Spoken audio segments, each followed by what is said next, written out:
Saudações, saudações. Vamos para mais um vídeo aí. E já se inscreve aí no canal, deixa um joinha para me ajudar aí. Comenta aí se caso você queira que a gente comente sobre algum assunto aí dentro de geografia, de repente até história, a gente também dá uma entrada aí, a cavucada. E hoje a gente vai falar de comércio mundial. Vamos tentar dar uma introdução aí. Bom, olha, gente, não tem novidade nenhuma em relação à existência de um comércio mundial. Quando a gente começa trabalhando nessa ideia de comércio mundial, a gente pode estar falando das grandes navegações inicialmente, tá? Mas não é o moderno que a gente vai entrar. Porque olha só, a gente tem as grandes navegações, certo? Dentro dessas grandes navegações a gente tem os países da América sendo transformados em colônias dos países europeus.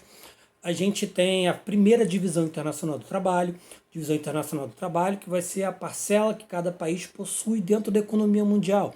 Tipo, nessas trocas comerciais ele vende o quê, compra o quê. Então, quando a gente tem nesses primeiros momentos aí, essa primeira divisão internacional do trabalho, a gente tem metrópole e colônia, como é o caso do Brasil e Portugal. Então a gente tem Portugal mandando produtos manufaturados para o Brasil e recolhendo matéria-prima, as monoculturas que eram realizadas aqui no Brasil, ou seja, extensas regiões de terra aí, que era plantado um único tipo de produto para poder enviar para Portugal. Então a gente tem aí uma situação bastante complicada, não tanto complicada para os países que são colônia, né? Que estão tomando um fumozinho. A gente teve colônia, tipo de colonização diferente, povoamento, exploração, que você pode ver em outros vídeos aí essas explicações em relação a isso, para a gente poder focar nesse vídeo aqui, nesse comércio mundial. Só que é a partir de meados do século XX, é a partir depois da Segunda Guerra Mundial, que com o avanço da tecnologia, que a gente vai ter transformações políticas mais sérias em relação a essa ideia de comércio mundial que a gente conhece hoje, porque a gente vai ter o surgimento de instituições internacionais. Ok? E a gente também vai ter, lógico, depois da Segunda Guerra Mundial, a Guerra Fria, onde a gente vai ter um aumento dessas instituições internacionais que vão estar ou apoiando os Estados Unidos ou apoiando a União Soviética. Então, Segunda Guerra Mundial, de 1939 até 1945. Depois de 1945, a gente tem aí avanços tecnológicos e transformações políticas sérias. Guerra Fria, eu não vou cortar essa porra de silêncio, não. 1945 até 1991. Bom, atualmente é possível a gente constatar três principais tipos de trocas comerciais. Bilateralismo, feito entre dois. Perna, rapaz. Feito entre dois países, diretamente, um acordo entre dois países. O Brasil fazendo relações com China, inclusive China aí atualmente é o nosso principal parceiro comercial, que mais compra produtos aí nossos. Regionalismo, com a formação de blocos econômicos, a gente vamos fazer um videozinho falando sobre blocos econômicos, mas vai estar aqui a gente falando também, porque está falando de comércio mundial e muitos países que possuem basicamente a mesma economia, eles se propuseram a fazer acordos comerciais entre si. Geralmente eles possuem proximidade geográfica, como é o caso do Mercosul, que foi criado a priori com Brasil, Argentina, Paraguai e Uruguai. Então, para diminuir as tarifas alfandegárias dos produtos que são comercializados entre os países membros do mesmo bloco, estou repetindo tudo que eu falei em outro vídeo, hein? Então, a gente tem aí uma nova divisão internacional do trabalho, né? Sempre que a gente vai passando dessas épocas aí, a gente está tendo uma divisão internacional do trabalho diferente, porque a gente está tendo países que vão se transformando em outra coisa. A gente vai tendo países industrializados e países não industrializados. Então a gente tem países desenvolvidos, países subdesenvolvidos, países em desenvolvimento, cada qual com a sua compra e venda de produtos no mundo. Então eles foram tentando criar instituições internacionais para poder regular essas transações comerciais entre os países. A primeira foi a GATT, tá? E depois, atualmente, a gente tem essa GATT sendo substituída pela Organização Mundial do Comércio. Vou ler aqui rapidinho para vocês sobre essa organização. Basicamente é o seguinte, a Organização Mundial do Comércio ela tem a finalidade de estar organizando as trocas comerciais, sendo um juiz nas trocas comerciais, regulamentar o comércio entre os países. Olha só, criada em 1995, a Organização Mundial do Comércio é uma instituição internacional que atua na fiscalização, essa que era a palavra que eu estava tentando lembrar, regulamentação do comércio mundial. Antes dela, havia o Acordo Geral de Tarifas de Comércio, que eu falei com vocês, é o GATT, G-A-T-T, que é a sigla para isso daí. Um conjunto de normas e concessões para combater práticas protecionistas. Como assim, gente? O protecionismo, basicamente, ele é uma maneira que os países encontram para poder proteger a indústria deles. Então, tipo, se eu tenho uma indústria que promove a realização e a criação e a venda de um determinado tipo de produto, para que ela não, para que ela tenha vantagens na competição desse mesmo tipo de produto de uma empresa vinda de outro país, ou seja, uma empresa transnacional, aquela empresa que atua fora do seu país de origem, para poder proteger a minha indústria, por exemplo, eu aumento os impostos dos produtos de outros países para que a população do meu país possa comprar o meu produto. O produto de uma empresa brasileira, por exemplo.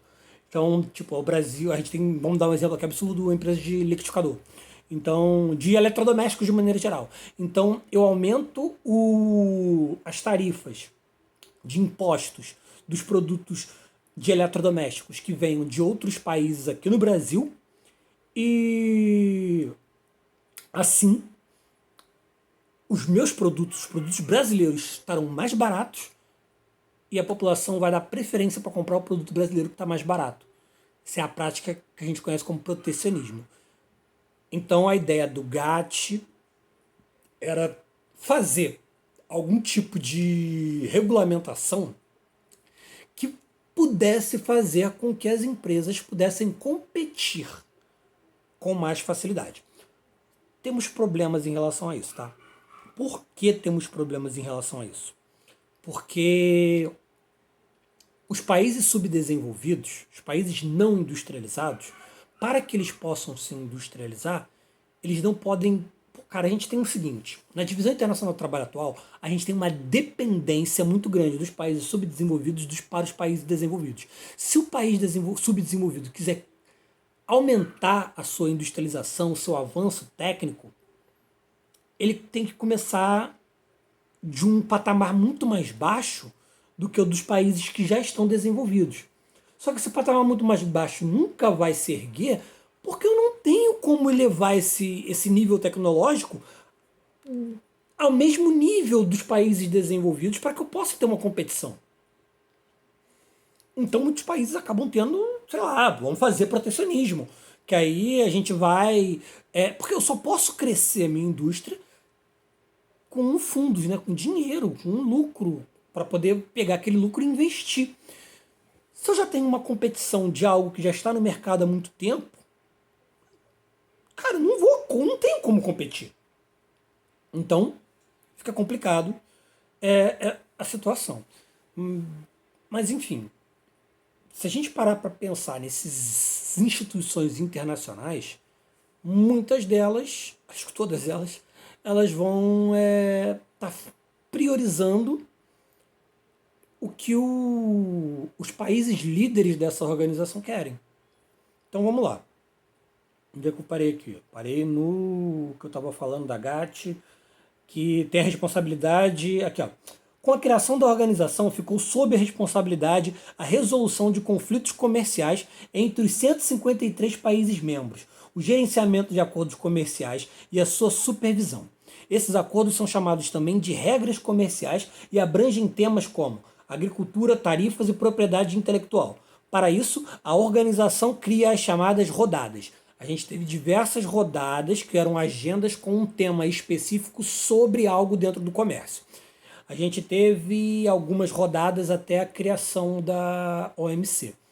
Então aqui, a agenda de temas a serem discutidos onde os países membros, que podem durar anos essas rodadas aí.